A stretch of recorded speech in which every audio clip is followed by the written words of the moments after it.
지금부터 유기화학 제3장에 대한 보충 강의를 시작하도록 하겠습니다. 자, 3장은 제목 그대로 유기화합물과 작용기에 대한 내용을 다루는 장입니다.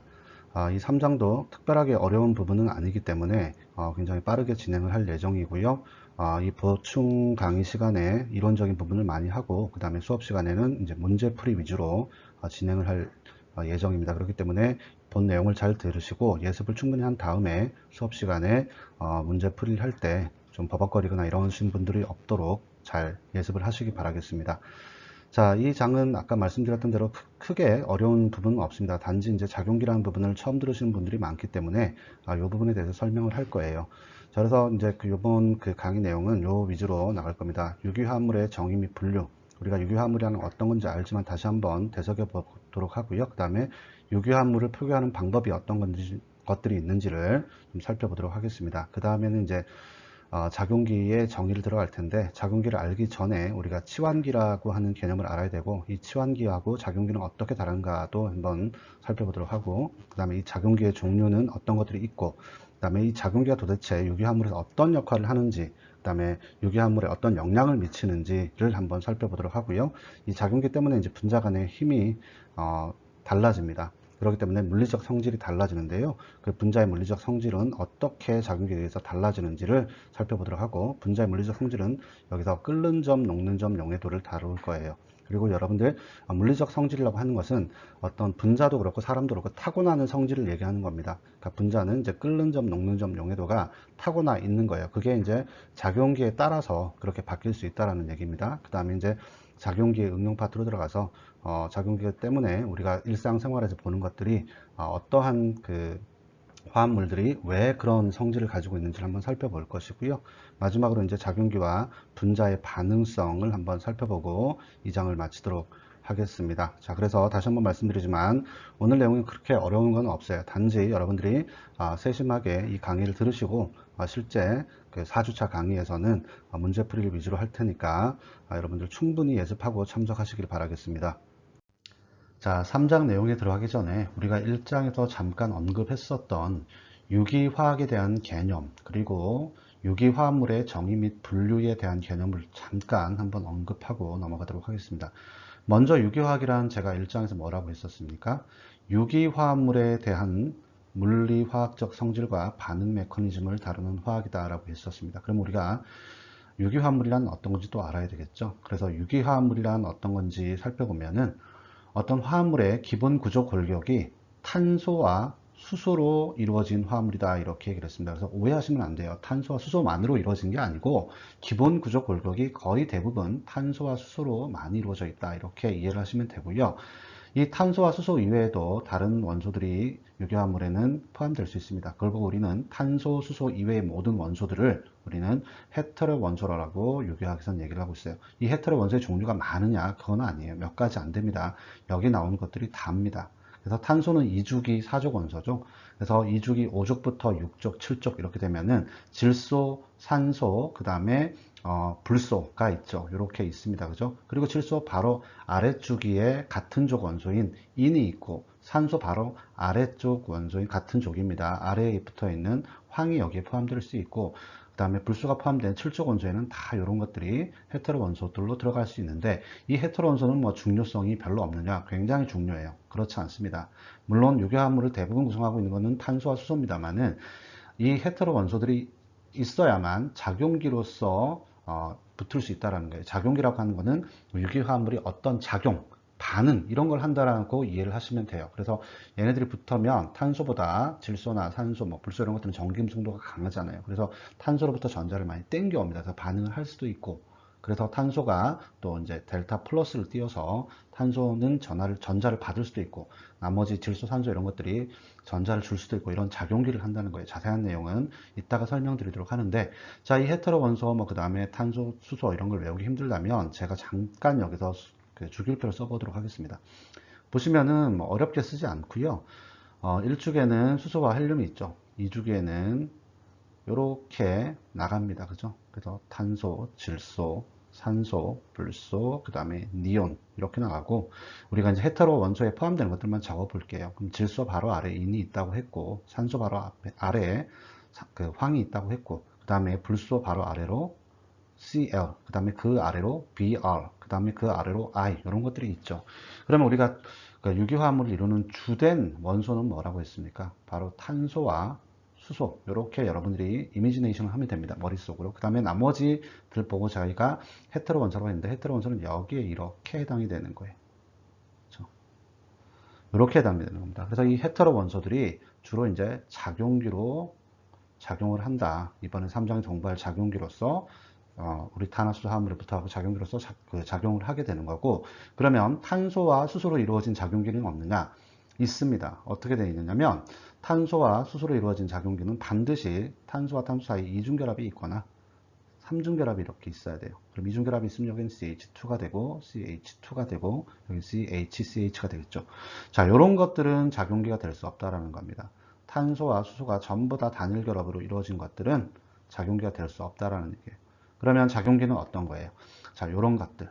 탄소와 수소로 이루어지는 그런 탄화수소 화합물 중에서는 다중결합으로 탄소와 탄소가 이루어진 것들하고 나머지 작용기들로 이루어진 헤테로 원소들이 붙어야만 우리가 이번에 공부할 작용기로 작용할 수 있다. 이렇게 알아두시면 되고요.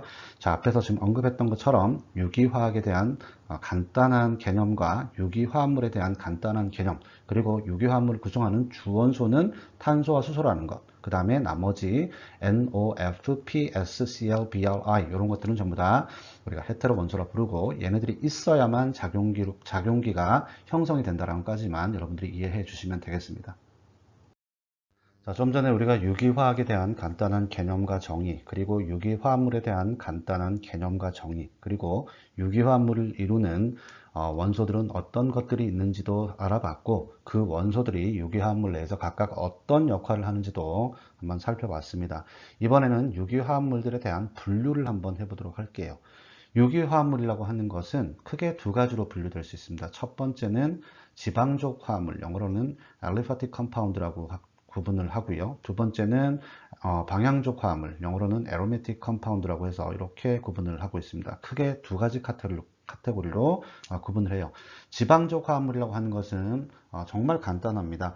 방향족 화합물이 아닌 모든 화합물을 우리가 유기화학에서는 지방족 화합물이다 이렇게 분류를 합니다. 자, 왜 그러냐면 방향족 화합물은 우리가 유기화합물에서 반드시 어떤 갖춰야 될 조건이 있어요. 그 조건을 갖추지 못하면 나머지 모든 화합물을 우리는 지방족 화합물이다라고 한다고 일단은 그렇게 알아두세요. 그리고 이 지방족 화합물은 또 크게 두 가지로 분류할 수가 있는데, 첫 번째는 탄소의 포화도에 따라서, 그러니까 지금 지방족 화합물을 이루는 화합물 내에 탄소의 포화도에 따라서 우리가 세 가지 알케인, 그 다음에 알킨, 알카인으로 구분이 되고요. 두 번째는 이 지방족 화합물의 구조에 따라서 우리가 첫 번째 비고리형 화합물, 그죠? 영어로는 non-cyclic 또는 open chain compound라고 합니다. 또는 고리형 또는 지환형 화합물로 구분이 됩니다. 자, 일단 이렇게 해서 우리가 유기화합물은 크게 두 가지로 분류를 할 수 있다. 첫 번째는 지방족 화합물, 두 번째는 방향족 화합물로 구분할 수 있고, 그럼 지방족 화합물이란 어떤 거냐? 방향족 화합물이 아닌 모든 유기화합물을 가지고 우리는 지방족 화합물이라고 하는데, 그 지방족 화합물 안에서 우리가 탄소의 포화도에 따라서 알케인, 알키인, 알카인 이렇게 세 가지로 구분할 수 있고, 지방족 화합물의 구조에 따라서는 우리가 비고리형 화합물이냐 또는 고리형 또는 지환형 화합물이냐로 구분할 수 있다는 걸 알아두고 첫 번째 지방족 화합물에 대해서 한번 살펴보도록 하겠습니다. 자, 우리가 이제 유기화합물을 크게 두 가지로 분류하면 지방족 화합물하고 그 다음에 방향족 화합물로 구분할 수 있다고 그랬습니다. 그리고 그 지방족 화합물 내에서도 또 우리가 탄소의 포화도에 따라서 세 가지로 또 분류를 할 수가 있고, 그 다음에 지방족 화합물의 구조에 따라서 또 두 가지로 분류를 할 수 있다고 그랬는데, 이번에 첫 번째인 지방족 화합물 내 탄소의 포화도에 따라서 세 가지로 분류되는 지방족 화합물의 종류를 한번 보도록 할게요. 결론적으로 말씀드리면 지방족 화합물 내에 탄소의 포화도에 따라서는 우리가 이렇게 세 가지로 구분을 할 수 있습니다. 첫 번째 알케인, 그 다음에 두 번째 알키인, 그 다음에 세 번째 알카인으로 이렇게 구분을 할 수가 있는데요. 여기서 보시면은 알케인 할 때 AL, 그 다음에 알킨 할 때 AL, 알카인 할 때 AL은 전부 다 알리파틱, 즉 지방족에서 왔습니다. 지방족 화합물이라는 뜻이고요. 여기서 ANE는 1을 의미합니다. 그 다음에 ENE는 2를 의미하고요. YNE는 3을 의미합니다. 자, 이게 어떤 얘기냐면 ANE라는 얘기는 탄소가 전부 다 1, 즉 단일 결합으로만 다 연결되어 있다는 뜻이고요. 그 다음에 ENE는 2라는 뜻인데 이중결합이 들어가 있다는 소리입니다. 그 다음에 YNE는 3이라는 뜻이고 삼중결합이 지방족 화합물 내에 들어가 있다라고 여러분들이 머릿속으로 그려주시면 돼요. 자, 첫 번째 알케인부터 한번 보시겠습니다. 자, 어떤 탄화수소 화합물이 있다고 해요. 지방족 화합물의 대부분은 탄소와 수소겠죠. 원소가. 그래서 탄화수소 화합물이 있는데 먼저 탄소로 이렇게 두 개의 탄소로 연결된 화합물이 있다고 보겠습니다. 여기에는 이제 탄소와 수소로 연결되어 있으니까 나머지는 전부 다 수소가 되겠죠. 탄소는 2주기 4족 원소이기 때문에 4개의 결합을 할 수 있으니까 수소가 붙으면 이렇게 각각의 탄소에 3개의 수소가 붙을 수 있을 겁니다. 그러면 각각의 탄소는 4개의 결합을 전부 할 수 있는 것이죠. 자, 그랬을 때 여기를 잘 보세요. 탄소가 이 지방족 화합물을 이루고 있는 탄소가 전부 다 결합을 단일 결합만 하고 있습니다. 단일 결합. 아까 알케인 할 때 ANE는 1이라고 얘기를 했었죠. 그래서 지방족 화합물을 이루고 있는, 즉 유기화합물을 이루고 있는 탄소가 그 유기화합물 내에서 모두 결합을 단일 결합으로만 구성되어 있다. 이걸 갖다가 우리는 이 탄소는 포화되었다라고 얘기를 하고 우리는 이 화합물을 알케인 화합물이라고 우리는 부릅니다. 종류로 나타냅니다. 그리고 이걸 수식으로 나타내면 포화됐다는 뜻이 이렇게 나타낼 수가 있어요. H2N 플러스 2. 여기서 N은 탄소의 숫자를 의미합니다. 탄소의 숫자를 의미하는 거예요. 그러면 예를 들어서 이 N 값이 2라고 칠게요. 여기처럼 N이 2면은 H는 몇 개가 나올까요? 2 곱하기 2 플러스 2니까 6개가 나와야 됩니다. 그래서 탄소가 2개 있으면 수소는 6개가 나와야 돼요. 이거 똑같죠? 탄소 2개에 수소가 6개입니다. 그렇죠? 이걸 갖다가 우리는 CnHen 플러스 2를 만족하는 화합물을 가지고 우리는 알케인 화합물이라고 하고 그 의미를 우리는 어떻게 된다? 어떤 유기화합물이 있는데 그 화합물 내에 탄소는 완전히 전부 다 다른 원소들과 결합할 때 단일 결합으로만 구성되어 있다. 이걸 가지고 우리는 뭐라고 부른다고? 알케인 화합물이다 라고 부릅니다. 자, 두 번째 알키인 화합물을 한번 보겠습니다. 알키인 화합물은 EN이라고 되어 있죠. 이건 제가 2를 의미한다고 얘기했습니다. 자, 똑같이 2개의 탄소로 구성된 화합물이 있어요. 탄소는 4개의 결합을 할 수 있습니다. 그런데 2를 의미하니까 어딘가에 이중결합이 있어야 되죠. 근데 수소는 하나의 결합밖에 할 수 없잖아요. 일족 원소이기 때문에. 그러면 탄소가 4개 결합을 하려면 어떻게 되겠습니까? 이중결합이 나올 수밖에 없어요. 나머지는 수소로 이렇게 되어 있습니다. 자, 이렇게 되면은 어떻게 됩니까? 지방족 화합물 내에 탄소와 탄소 간에 이중결합이 하나가 있죠. 그래서 이를 나타내는 ENE가 붙는 거예요. 그래서 우리는 이거를 알키인 컴파운드라고 부릅니다. 알키인 컴파운드라고 부르고요. 그 다음에 이거를 수식으로 나타내면 이거는 불포화되었다고 얘기를 하는데 왜 불포화되었다고 이 화물은 얘기하냐? 불포화되었다고. 탄소는 아까도 얘기했지만 2주기 4족 원소, 특히 4족 원소이기 때문에 총 4개의 결합을 할 수 있죠. 원자가 전자가 4개이기 때문에. 그런데 지금 탄소가 엄밀히 말하면 그 4개의 단일 결합을 다 하지는 못했습니다. 하나는 이중결합이 형성됐어요. 이걸 가지고 우리는 불포화되었다라고 단소가 얘기를 하는 거예요. 그리고 이걸 수식으로 나타내면 어떻게 나타낼 수 있느냐? CN하고 HEN으로 나타낼 수 있습니다. 자, 그러면 이거는 N은 아까 탄소의 숫자라고 얘기를 했으니까 만약에 N이 2다. 그러면 어떻게 되겠어요? C2면은 탄소가 2개면 2, 2, 4 해서 여기는 H가 4가 나와야 되는 거예요. 여기 똑같죠. 그죠? 탄소가 지금 2개일 때 수소가 총 4개가 나왔다. 이건 어떻게 된다? 이 탄소는 불포화되었다고 얘기를 하고 이러한 화합물을 우리는 알킨 컴파운드라고 얘기를 하면 됩니다. 자, 그 다음에 세 번째 알카인은 한번 볼게요.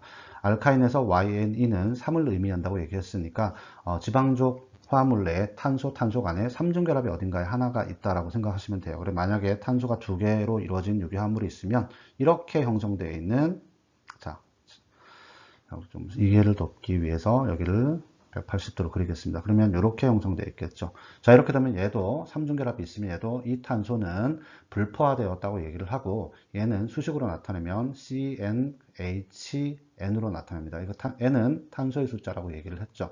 그러면 탄소가 2개다. 그러면 H도 2개로 나타나는 거예요.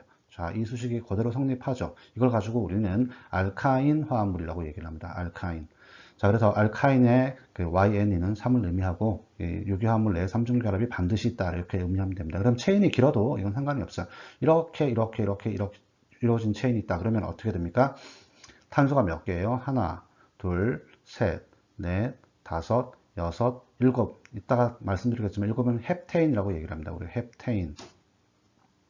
왜 이렇게 부르는지도 이따 설명드릴게요.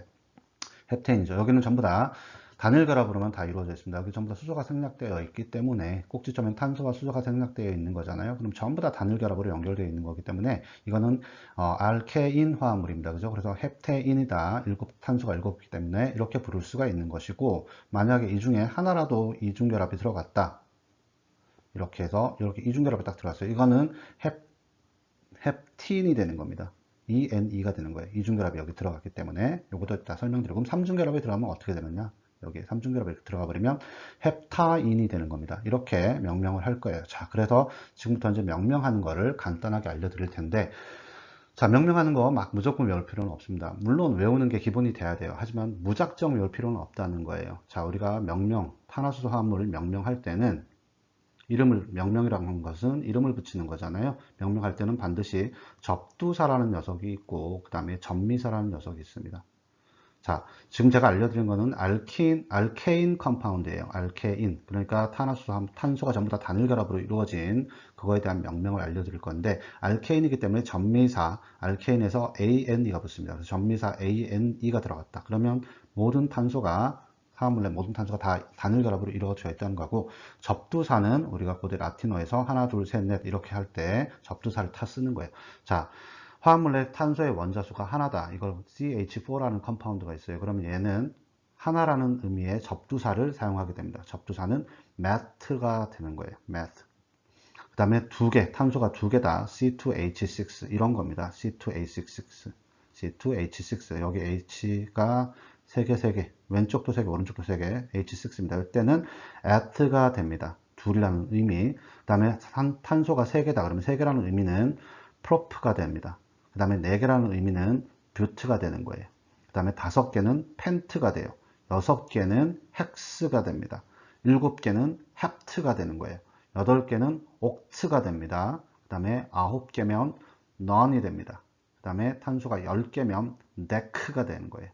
나머지는 전부 다 어떻게 돼요? 처음에 탄소가 하나다. 그럼 매트만 붙이면 되죠. 메테인이 되는 겁니다. 탄소가 2개다. 에테인이 되는 거예요. 3개다. 프로프하고 프로페인이 되는 겁니다. 이해가 되시겠죠? 그래서 하나만 알면, 우리가 알케인 컴파운드 이름만 알면 알킨, 알카인은 자동적으로 따라올 수 있습니다. 그래서 10이 넘어가면 어떻게 되냐? 아까 10은 뭐라고 그랬어요? 데케인이라고 얘기했죠. 그러면 데케인이라고 하는 전미사가 붙고, 우리가 라틴어 1, 2, 3, 4 기술할 때 그걸 가지고 uno, dos, tres, cuatro 이렇게 하는 것처럼 운데크, 그 다음에 도데크, 그 다음에 트리데크, 테트라데크, 그 다음에 그 14부터는, 15부터는 여기에 있는 거하고 똑같아요. 펜타데크, 그 다음에 헥사데크, 헵타데크, 옥타데크, 노나데크 이렇게 나가면 됩니다. 그리고 20이 되면 아이커제인이라고 이렇게 명명을 하면 되는 거예요. 일단 지금은 뭐 구조 이성 질체수를 지금은 볼 필요가 없고, 아까 제가 뭐라고 했습니까? 알케인 컴파운드의 이름은 접두사와 전미사로 이루어져 있는데, 전미사는 무조건 ANE가 붙는 거죠. 그래서 여기에 있는 탄화수소 화합물에서 탄소는 전부 다 단일 결합으로 구성되어 있구나, 이렇게 알아두면 됩니다. 자, 그래서 우리가 알케인의 이름을 봤고요. 수업 시간에 조금 더 자세하게 할 겁니다. 자, 여기서 만약에 어떤 탄소가 이중결합에 이렇게 붙으면 어떻게 되겠습니까? 탄소가 2개로 이루어졌는데 이중결합이 이렇게 되어 있어요. 아까 우리가 단일결합에서는 이걸 뭐라고 했습니까?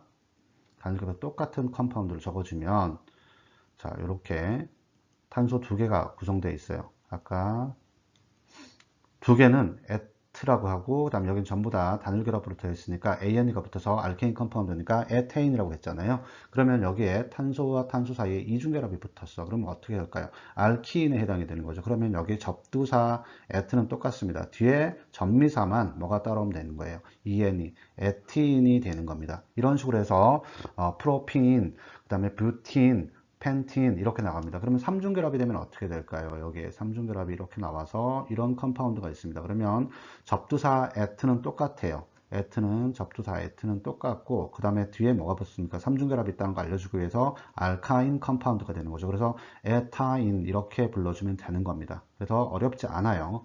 자, 그래서 1, 2, 3, 4, 5, 6, 7, 8, 9, 10, 뭐, 이거 외우는 게 힘들다. 좀 맞아야 됩니다. 그것까지 힘들다 그러면 맞아야 되는 거고요. 뒤에다가 AN이 붙여주면은 그 단일 결합 화합물이다. 단일 결합으로만 구성되어 있다. 그 다음에 에틴, 그러니까 두 개로, ENE로 되어 있다. 그러면 이중결합이 그 중간에 있다. 그 다음에 에타인, 이렇게 해서 YNE가 붙었다. 삼중결합이 중간에 있다. 알아두면 되고, 10에서 데케인이라는 거 알아두면 되고, 그 다음에 아이코젠 이런 거 좀 정도 알아두시면 되고, 중간에 이런 것들은 숫자 이렇게 들어가는 것들은 우리가 상식적으로 조금 기억해 둘 필요가 있습니다. 아시겠죠? 나머지는 그렇게 조금 명명하는 걸 기억할 때 이런 원리를 이용해서 기억을 하시기 바라겠습니다. 자, 이번에는 지방족 화합물을 분류하는 두 번째 방법에 대해서 한번 살펴보도록 할게요. 먼저 첫 번째 방법은 어떤 거였죠? 그렇죠. 지방족 화합물 내의 탄소의 포화도에 따라서 구분하는 방법이 있었습니다. 지방족 화합물 내의 탄소가 모두 단일 결합으로 이루어져 있다. 그러면 우리가 그걸 알케인 컴파운드라고 얘기를 했었고, 중간에 이중결합이 하나라도 들어가면 우리는 그 알키인 컴파운드라고 얘기를 했었고, 중간에 삼중결합이 하나로 들어가면 알카인 컴파운드라고 얘기를 했었습니다. 이번에는 지방족 화합물이 어떻게 생겼느냐에 따라서 분류를 하는 방법을 한번 살펴볼 건데요. 어렵지는 않습니다.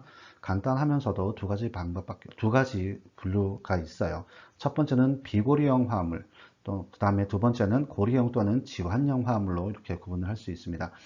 먼저 고리형, 비고리형 이렇게 볼 때 영어로 좀 보는 게 좀 편해요. 사이클릭 할 때 이 사이클릭은 사이클에서 온 게 맞습니다. 사이클릭 또는 시클릭이라고도 하는데, 사이클이라고 하는 건 어떤 거예요? 사이클. 빙빙 돈다는 뜻이죠. 순환한다는 뜻입니다. 순환. 처음이 있으면 끝이 처음 지점에 와서 다시 또 시작되고, 여기가 처음 지점이면 또 이렇게 빙빙 돌고, 우리가 순환선, 서울의 지하철 순환선을 생각하면 되고, 그게 사이클 되고 있다 이 말하고 똑같은 거예요. 자, 그러면 비고리형이라고 하는 것, 그러니까 non-cyclic이라고 하는 건 어떤 거예요? 순환되지 않는다는 뜻이죠. 그러니까 탄화수 화합물이 있으면 이렇게 만약 이러한 화합물이 있다고 가정을 할게요. 여기가 시작점이에요.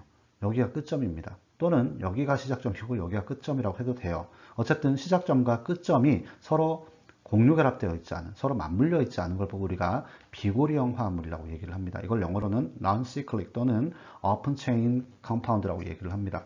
다음 두 번째는 고리형, 반대되는 의미겠죠. 고리형, 지환형 화합물입니다. 이렇게 부르는데요. 고리형이라고 하는 것은 아까 여기서는 처음과 끝에 탄소가 연결되지 않았지만 하나, 둘, 셋, 넷, 다섯 개의 탄소 화합물을 그려볼게요. 이렇게 되는데 이번째는 여기를 1번이라고 잡으면 여기를 5번이라고 잡아볼게요. 그러면 1번과 5번이 공유결합으로 이렇게 연결되어 있습니다. 그러면 1번과 5번이 연결되어 있죠. 순환되죠. 여기를 1번으로 잡아두고 여기를 5번으로 잡아도 됩니다. 어디를 1번으로 5번으로 잡아도 상관없어요. 이렇게 빙글빙글 도는 겁니다. 이걸 보고 우리가 고리형 화합물 또는 지환형 화합물이라 합니다. 그래서 의미로는 지환형 화합물이 더 편할 거예요. 왜냐하면 알리사이클릭 컴파운드라고 얘기해서 이건 알리는 지방족인데 순환되는 지방족이다. 그래서 우리말로는 지환형이다 이렇게 의미하고 읽을 때는 고리형이다 이렇게 읽습니다. 왜냐하면 지환형, 비고리형 이렇게 읽으면 좀 그렇잖아요. 그래서 고리형, 비고리형으로 구분하는 게 쉽기 때문에 cyclic 또는 non-cyclic으로 구분하는 것 영어도 똑같습니다. 그렇게 구분하면 되는데 어떤 책에 간혹 가다가 alicyclic 또는 지환형이라고 나왔는데 이게 뭔 뜻입니까? 라고 물어보는 학생들이 있는데 지환형 또는 alicyclic은 cyclic하고 똑같은 얘기입니다. 아시겠죠? 즉 고리형이랑 똑같다고 여러분들 이해하시면 되겠습니다. 그래서 이거를 화합물을 직접 보면서 설명을 한번 드릴게요. 왼편, 오른편으로 화합물이 나눠져 있는데 먼저 왼편의 화합물들을 보시겠습니다. 왼편에서 위쪽 화합물을 보시면 여기 탄소가 지금 몇 개입니까? 하나, 둘, 셋, 넷, 다섯, 여섯. 우리 뭐죠? 헥스죠. 헥스에 해당이 되죠. 그 다음에 탄소는 전부 다 단일 결합으로 형성되어 있죠. 지금 보니까. 그러니까 AN이 알카인 컴파운드고 헥스엔입니다. 이거는 지금 어떤 형태의 구조로 구분을 하자면 어디에 해당됩니까? 우리가 탄소의 포화도로 따지면 우리가 알케인의 알케인에 해당이 되지만, 그래서 헥세인이라고 부르지만 구조로 따르면 어디에 됩니까? 비고리형입니까? 고리형입니까? 첫 번째 탄소와 끝 번째 탄소가 공유결합으로 연결되어 있지 않았죠. 그렇기 때문에 이거는 비고리형, non-cyclic에 해당이 됩니다. 비고리형이자 그 다음에 알케인 컴파운드다. 그래서 이거의 이름은 헥세인이라고 부르면 됩니다. 그에 관해서 옆에를 한번 보실게요.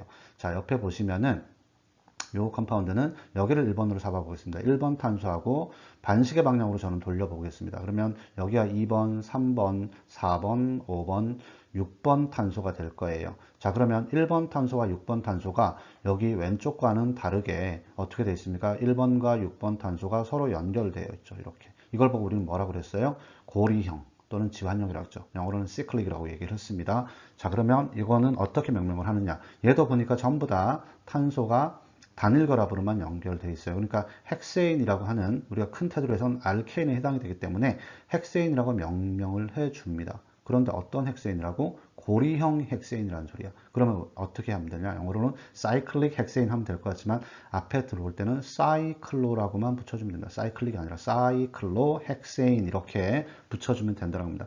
명칭이 바뀌어버리는 거예요. 아시겠습니까? 나중에 이게 반응성이라든지 뭐 그런 거는 나중에 제가 설명드리겠지만 첫 번째는 명칭이 이렇게 바뀐다. 그 다음에 밑에 화합물들 한번 볼게요. 자, 보시면은 밑에도 역시 똑같습니다. 하나, 둘, 셋, 넷, 다섯, 여섯. 탄소는 6개로 이루어져 있는데 이번에 여기를 1번 탄소, 2번 탄소, 실제로 1, 2번 탄소입니다. 여기가 이중결합으로 연결되어 있죠. 그러면 우리가 탄소의 포화도에 따라서 뭘로 구분됩니까? 알킨입니까? 알케인입니까? 알킨이죠. EN이. EN이가 2를 뜻하는 거라고 했잖아요. 이중결합이 있다는 뜻입니다. 알킨 컴파운드니까 이건 어떻게 불러요? 탄소가 6개니까 헥스죠. 헥스고 그 다음에 EN이가 붙으니까 헥신이다 이렇게 명명을 해주면 되고 이거는 또 구조에 따라서 구분하면 어디에 해당이 되는 거예요? 역시 비고리형, non-cyclic에 해당이 되는 거죠. 그래서 이거는 그냥 일반적으로 헥신이다 붙여주면 되는 거고요. 그 다음에 이중결합이 1번 탄소에 붙었잖아요. 그래서 이거는 이렇게 1-헥신이다 붙여도 됩니다. 그래서 오픈 체인일 경우에는 반드시 1을 붙여줘야 되고 안 붙여도 됩니다. 이렇게 해도 되는데 옆에 오른쪽 걸 한번 보실게요. 역시 6개의 탄소로 이루어져 있는데 이번에는 첫 번째 탄소와 그죠?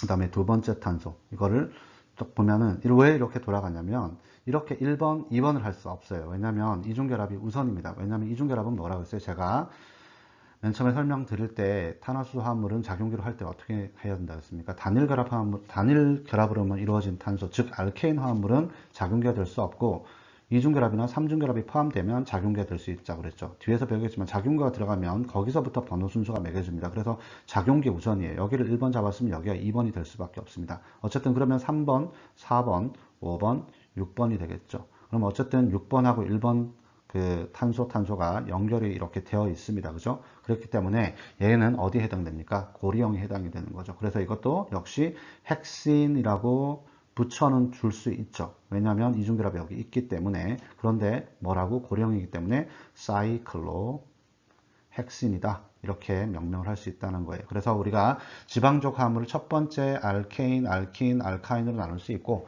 탄소의 포화도에 따라서 두 번째는 우리가 구조에 따라서 그러니까 첫 번째 탄소와 끝 번째 탄소가 서로 공유결합에 연결되어 있느냐에 따라서 비고리형과 고리형으로 나눌 수 있는데 뭐가 달라져? 명칭이 달라진다. 알케인, 알킨, 알카인의 명명법을 그대로 쓰되 앞에 뭘 붙여줘? 사이클로를 붙여준다. 이렇게까지만 여러분들이 여기는 그렇게까지만 이해를 하시면 되겠어요. 자, 이번에는 방향족 화합물에 대해서 한번 살펴보도록 할게요. 유기화합물을 정리하고 분류하는 데 있어 가지고 우리가 크게 두 카테고리로 분류한다고 그랬죠. 유기화합물은 하나는 지방족, 하나는 방향족이라고 했었는데 지방족이라고 하는 것은 이제까지 어떤 거였습니까? 방향족 화합물이 아닌 모든 화합물을 유기화합물을 가지고 우리는 지방족 화합물이라고 얘기했습니다. 그만큼 이제 방향족 화합물은 조건이 까다로워요. 이 조건이 해당되지 않으면 나머지 전부 다 지방족에 해당되는 겁니다. 자, 그러면 방향족 화합물이 되려면 조건이 있다고 제가 방금 전에 말씀드렸는데 어떤 조건들을 만족해야 방향족 화합물이 될까요? 이 만족하는 조건들을 가지고 우리가 방향족성이라고 얘기를 해요. 영어로도 aromatic seal이라고 얘기를 합니다. 자, 먼저 첫 번째 고리형이어야 되고요. 두 번째는 평면이어야 되고 세 번째는 고리인의 모든 원소가 컨주게이션 돼야 되고 부분적으로 되면 안 됩니다. 네 번째는 허클스 룰을 만족해야 되는데 하나하나씩 이게 어떤 건지 한번 따져보도록 할게요. 첫 번째 조건이 고리형이어야 됩니다. 고리형은 우리가 아까 했죠. 지방직 화합물에서도 우리가 비고리형, 고리형으로 이렇게 구조적으로 나눌 수 있습니다. 고리형이라는 건 어떤 겁니까? 예를 들어서 육각형이다. 그러면 6개의 탄소와 수소로 이루어져 있다. 그러면 이렇게 그릴 수 있습니다. 그죠? 6개의 탄소로 그려져 있으면 여기를 1번 탄소, 2번 탄소로 하면 여기에 6번 탄소가 되겠죠. 1번과 6번 탄소가 이렇게 공유결합으로 연결되어 있는 걸 우리가 고리형 화합물이라고 했는데 반드시 이렇게 첫 번째 탄소와 끝 번째 탄소가 연결이 되어 있어야 된다는 겁니다. 이거를 만족해야 되는 거고, 그러니까 이런 거는 죽어도 안 된다는 소리예요. 이런 화합물은 하나, 둘, 셋, 넷, 다섯, 여섯. 하나, 둘, 셋, 넷, 다섯, 여섯. 6개의 탄소로 이루어진 화합물이 있는데 이건 알케인입니다. 헥세인이라고 하는 것인데 얘는 방향족성을 만족하지 못하는 거예요. 고리형이 아니기 때문에. 두 번째는 평면이어야 됩니다. 이 평면은 고리형이면 무조건 평면이에요. 거의. 무조건은 아니지만 대부분 평면입니다. 왜냐하면 첫 번째와 끝 번째 탄소가 이렇게 공유결합에 연결되어 있기 때문에 이게 회전을 하기가 굉장히 불편하죠. 회전이 안 됩니다. 거의 불가능합니다. 그런데 옆에 요 녀석을 한번 보세요. 요 녀석 같은 경우는 첫 번째 탄소와 끝 번째 탄소가 서로 회전을 합니다. 어떻게 되면 뭐 이렇게 첫 번째, 끝 번째뿐만 아니라 이렇게 하나, 둘, 셋, 넷, 다섯, 여섯 뭐 이런 식으로도 나올 수 있고 이게 막 이렇게 다 뒤틀릴 수 있다라는 거예요. 넷, 다섯, 여섯 이렇게도 뒤틀릴 수 있고 이렇게 회전을 하면은 안 된다라는 겁니다. 평면이어야 된다. 이렇게 평면이어서 구조가 딱 틀에 짜여져 있어야 된다라고 하는 거고 고린의 모든 원소가 컨주게이션이 돼야 됩니다. 그리고 부분적이면 안 된다. 부분으로만 컨주게이션이 되면 안 된다는 거예요. 컨주게이션은 우리가 레조넌스 할 때, 공명할 때 한번 했었죠. 어떤 겁니까? 컨주게이션의 진정한 의미는 이거였었죠.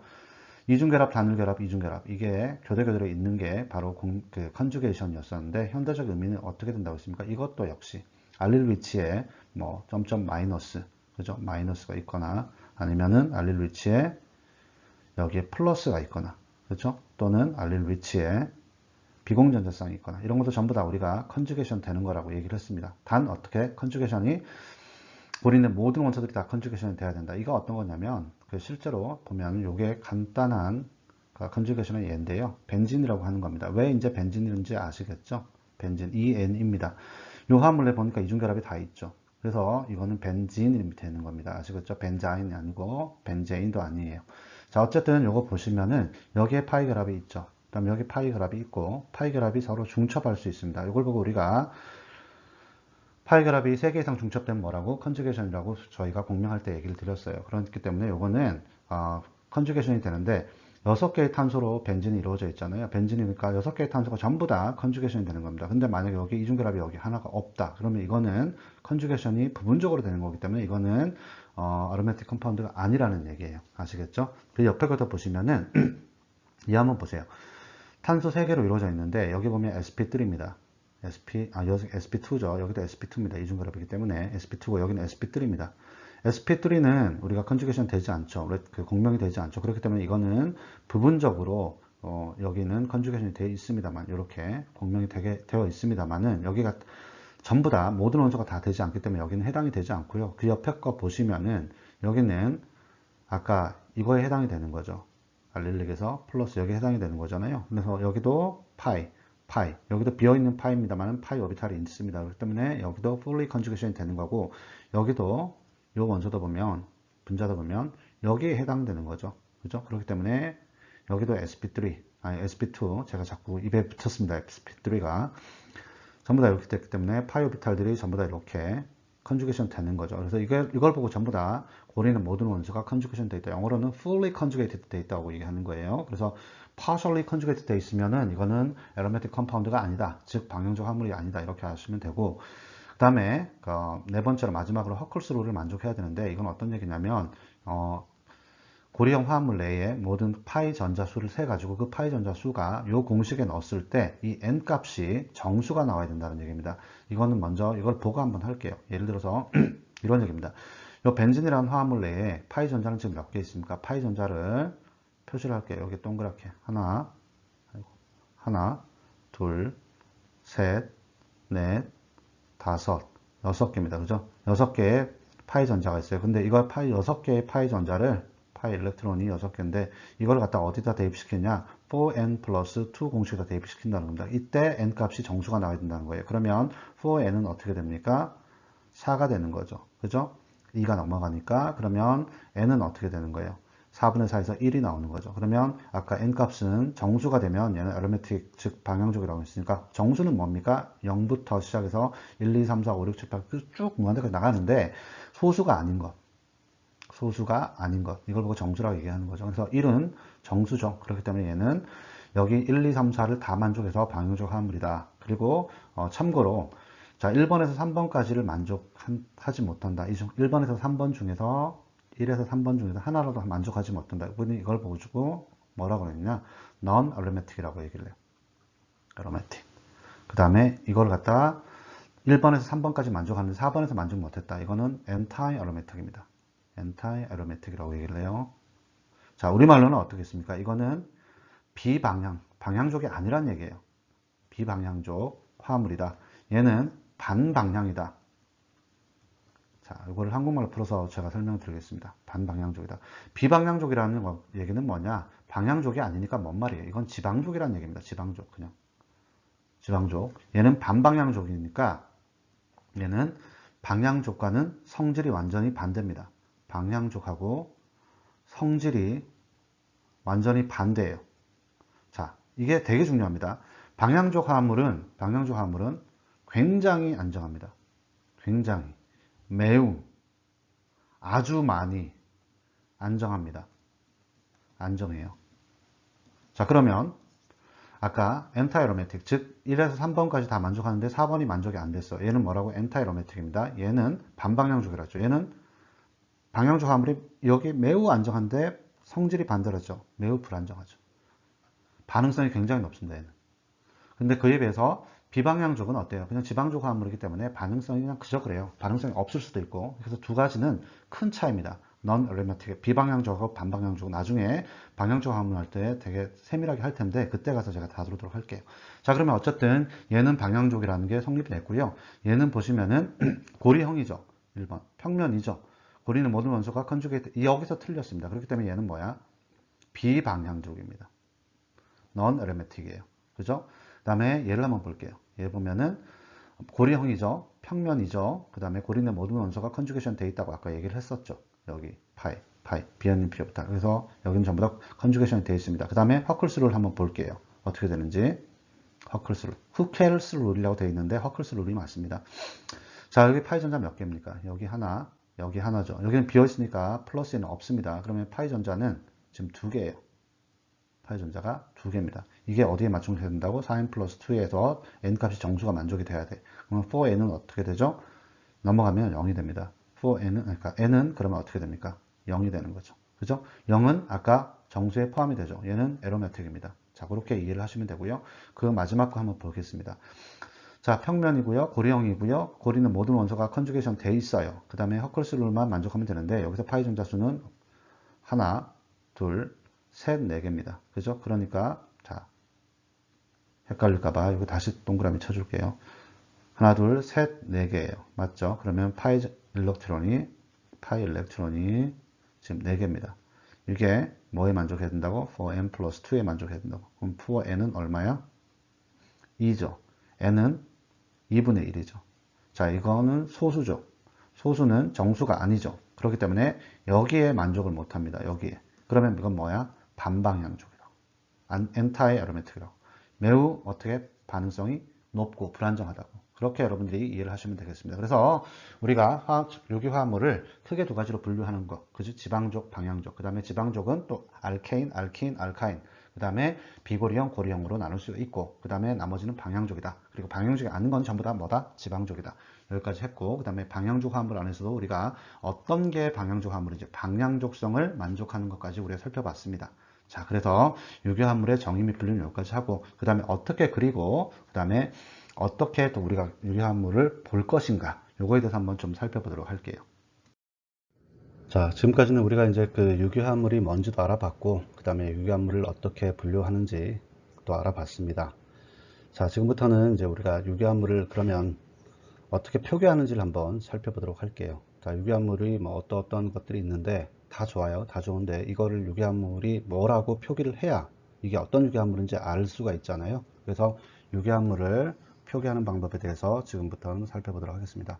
자, 유기화합물을 표기할 때는 크게 두 가지로 이제 또 나타낼 수가 있어요.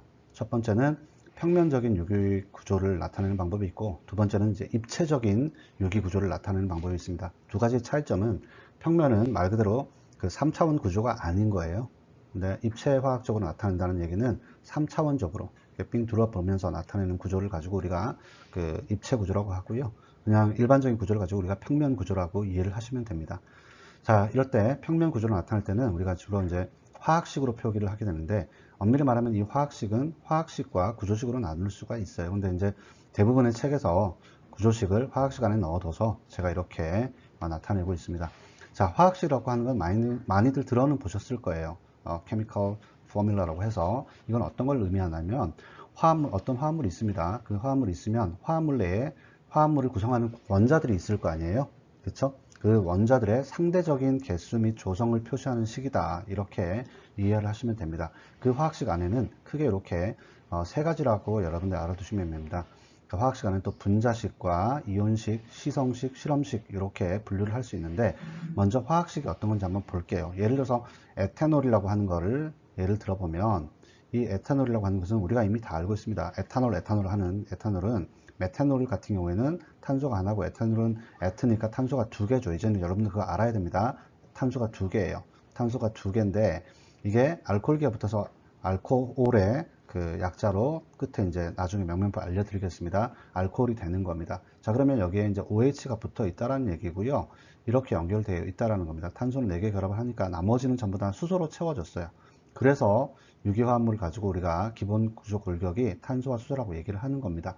자, 이렇게 되어 있는데, 이렇게 쓰면 편하긴 할 텐데, 화학식이라고 하는 건 뭐라고 얘기했습니까? 화합물 내의 원자들의 상대적인 개수 및 조성을 표시한 식이라고 얘기했죠. 이러한 화합물이 있는데, 이게 어떠한 원자들로 이루어졌는지를 나타내는 거, 숫자와 문자로 나타내는 게 바로 화학식이라고 하는 거예요. 자, 그러면 여기는 뭐뭐로 구성되어 있습니까?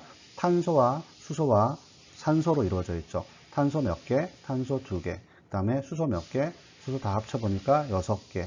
산소 몇 개? 1개. 요걸 가지고 우리가 일명 화학식이라고 얘기를 하는 겁니다. 자, 그러면 요거는 에탄올이라고 하는 것은 화합물이기도 하지만 분자죠. 그죠? 분자 내 화합물들이, 원소들이 전부 다 정기적으로 중성이니까 얘는 분자예요. 이걸 그냥 분자니까 나타내는 식을 가지고 뭐라 하냐면 분자식이라고 얘기해요. 이거 자체는 화학식인데, 이 화학식을 분자일 때는 분자식이라고 부르는 거고요. 예를 들어서 뭐 이런 경우가 있을 수 있어요. 초산 아세테이트 같은 경우에는 뭐 이렇게 생겼습니다. 이렇게 하고 여기는 CH3가 생략이 되어 있는 건데요. 자, 여기 같은 경우는 다원자 이온이죠. 마이너스가 있기 때문에. 자, 이것도 화학식으로 하면은 어떻게 돼요?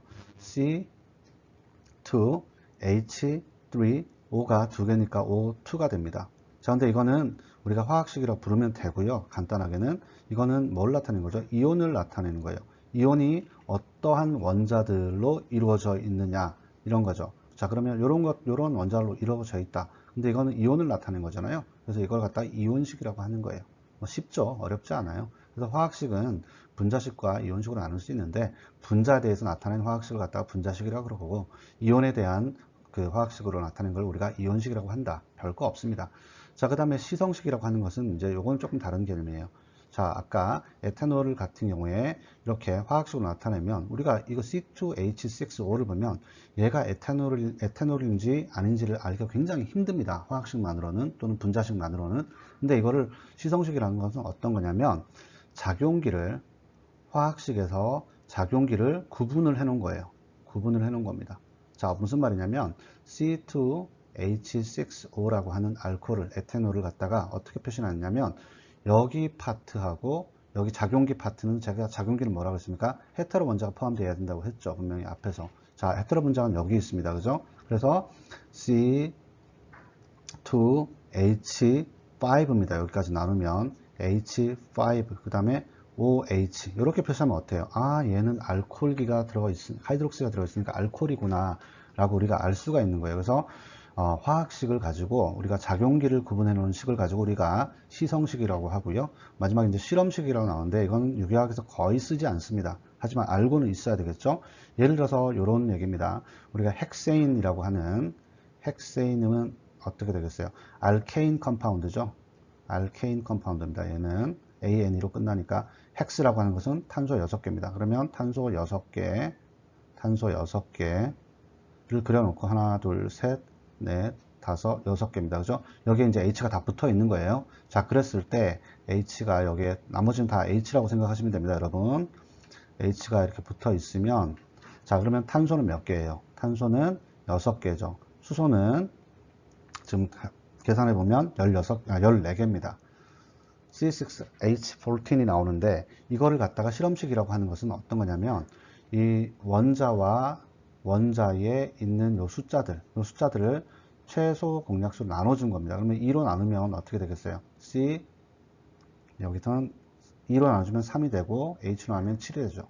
자, 이렇게 되면 C3H6, H7이 되는 겁니다. 근데 이게 다른 컴파운드잖아요. 그래서 유기화학에서는 실험식을 거의 사용하지 않는 이유가 그거예요. 완전히 다른 분자가 되어버릴 수 있기 때문에 여러분들 실험식은 이런 게 실험식이다라고 알고만 있고 그 다음에 실험식을 잘 쓰지는 않는다라고 알아만 두시면 됩니다. 근데 알긴 알아야 되겠죠. 그래야 뭐 나중에 보고 구분을 할 테니까. 자, 그 다음에 그 화학식은 이렇게 세 가지로 나눌 수 있는 거고요. 이 화학식을 보니까 어때요? 여러분들 쓰기가 굉장히 불편하죠. 그래서 유기학에서는 대부분 구조식을 사용합니다. 구조라는 하는 거는 어떤 거냐? 이 화학식을 모양대로 이렇게 배열해 놓은 걸 보고 우리가 구조식이라고 얘기를 해요. 그 대표적인 게 루이스 구조가 있고요. 그다음 한 4가지 정도 나오는데 루이스, 케쿨레, 그 다음에 축약, 골격 구조식 이렇게 나옵니다. 첫 번째 루이스 구조식이라고 하는 거는 아까 에탄올 같은 경우에 루이스로 나타나면 어떻게 되겠어요? 이렇게 나타낼 수 있겠죠. 탄소가 있고 루이스는 점구조식과 선구조식으로 나눌 수 있는데 둘 다 크게 다른 건 아닙니다. 탄소는 4개의 결합을 할 수 있으니까 점구조식은 체외각 전자를 다 이렇게 나타내는 거예요. 이렇게 나타내는 거죠. 그 다음에 O가 있고 H가 있으면 O와 H 사이에 또 이렇게 전자가 있고 O도 이렇게 전자가 있고 그 다음에 여기 나머지는 H가 이렇게 또 전자 하나 또 전자 하나 이렇게 서로 공유 결합을 하고 있죠. 이렇게 그 다음에 여기도 H가 여기 또 전자가 있고 H 전자가 있고 되게 불편합니다. 다 나타내려면 또 비공전자쌍까지 다 나타내 줘야 돼요. 얼마나 불편합니까? 루이스 구조식, 점구조식은 굉장히 불편해요. 그래서 루이스 점구조식에서 좀 발전한 게 루이스 선구조식입니다. 이렇게 해서 H를 다 표시를 하고요. 그 다음에 O는 비공전자쌍은 루이스 구조식에는 항상 그려져야 돼요. 이렇게 나타납니다. 이것도 뭐 조금 더 편해지긴 했는데 여전히 불편해요. 비공전자쌍 우리가 화학 아는 사람은 다 대부분 O는 가지고 있다는 거 알기 때문에 이렇게 굳이 그려야 되겠나 해서 나온 게 바로 뭐냐면 비공전자쌍은 생략을 하자. 그게 바로 케쿨레식입니다. 이 케쿨레 구조식은 루이스 선 구조식에서 비공유 전자쌍을 생략한 식이 바로 케쿨레식입니다. 그러면 어떻게 되겠어요? 이걸 뭐 똑같이 이렇게 그리면 되는 거예요. 케쿨레식이라고 하는 거는 탄소와 수소를 다 나타내는 줍니다. 하지만 뭐를 안 나타내느냐? 헤테로 애텀에서 비공유 전자쌍을 나타내지 않는 거예요. 그래서 이게 루이스의 선구조식이고요. 얘가 케큘레식입니다. 케큘레식. 자, 그런데 이것도 불편한 거예요. 왜냐하면 예를 들어서 아까 탄소가 20개짜리 19개짜리 이렇게 넘어가면 이거 언제 다 그리고 있어요. 그죠? 그래서 이것도 불편하다 그래서 나온 게 축약 구조식이에요. 이건 어떤 얘기냐면 케쿨레 구조식을 예를 들어서 요게 에탄올입니다. 요걸 그대로 그냥 문자로 다 나타내는 겁니다. CH3, CH2, 그 다음에 OH. 그러면 어떻게 되겠어요? 축약 구조식이라는 것은 케큘레를 문자와 숫자로 나타내 준 겁니다. 자, 이거는 그러면 이렇게 쓸 수 있는 거예요. CH3, CH2, OH. 자, 이게 CH3, CH2, OH 이렇게 연결되어 있다라는 소리입니다. 자, 이거는 아까 저거랑 달라요. 시성식이랑 달라요. 시성식은 어떻게 표시했습니까? C2, H5, OH죠. 물론 얘도 작용기를 따로 표기하긴 했는데 여기 보면 C가 어디에 연결된지를 나타내질 않았어요. 그래서 제가 아까 화학식은 유기학에서 많이 쓰지 않는다는 게 그 얘기입니다. 근데 축약식은 C가 어디에 연결되는지 다 나오죠. 여기 C는 H 3개랑 연결되어 있고 이 C는 이 C와 연결되어 있고 이 C는 또 H 2개랑 연결되어 있고 이 C는 다시 또 OH랑 연결되어 있다. 이걸 나타내는 거예요. 그 다음에 이것도 이제 탄소수가 막 10개 넘어가면 언제 그 CH3, CH2, CH2, CH2 씁니까? 그죠? 그럼 만약에 이거 10개가 된다, 탄소가. 그러면 이렇게도 쓰는 거예요. CH3 해서 CH2가 9개 있고 나머지 CH3다. 이런 식으로 나타내 주는데 이것도 굉장히 힘들죠. 다 쓰기에는. 그래서 가장 많이 쓰는 게 어떤 거다? 에탄올에서 만약에 케큘레가 이런 거였다면 예를 들어서 케큘레가 이거잖아요. 이거를 이제 뭐 문자와 숫자로 나타내는 게 축약식이라고 하면 이것도 다 복잡하고 싫다. 이걸 갖다가 골격만 나타내자. 뼈대만. 왜냐하면 유기화학은 뭐예요? 유기화합물이라고 하는 것은 탄소와 수소를 기본 골격으로 하니까 야 탄소 수소는 다 유기화합물인 거 아니까 이렇게 해주자는 거예요. 하나 둘 그 다음에 세 번째 헤테로만 표시해주자 이렇게. 나머지 꼭지점에는 뭐다? 이 꼭지점들에는 뭐와 뭐가 생략되어 있다? 탄소와 수소가 생략되어 있다라고 약속을 한 겁니다. 이게 골격 구조식이고 유기화학에서 가장 많이 쓰는 게 바로 이겁니다.